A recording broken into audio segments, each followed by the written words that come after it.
Pemirsa, seorang perempuan meninggal dunia usai jambret di Jalan Penghubungan Kauh, Kerobokan Klod, Kuta Utara, Badung.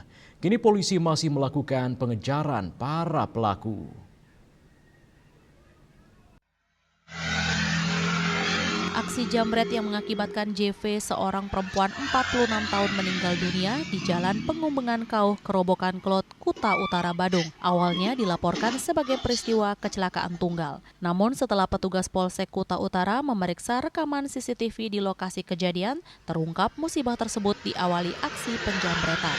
Saat itu korban asal Tangerang melintas dalam kondisi jalan sangat sepi. Tiba-tiba sebuah sepeda motor memepet korban dari sisi kiri dan berusaha merampas tas korban yang mengakibatkan korban oleng dan menabrak tiang listrik. Sementara pelaku melarikan diri.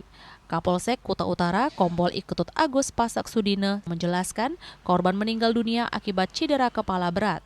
Pelaku jambret gagal merampas tas korban dan sempat terjatuh namun langsung melarikan diri.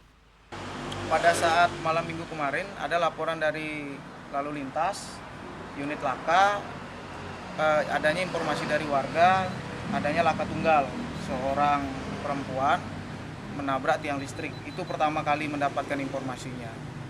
Kami baru mendapatkan informasi terjadinya jambret ini ketika kita mendapatkan rekaman CCTV bahwasanya ada tarikan tas yang dilakukan oleh pelaku ini sehingga mengakibatkan pengendara itu almarhum itu oleng ke kiri dan menabrak tiang listrik.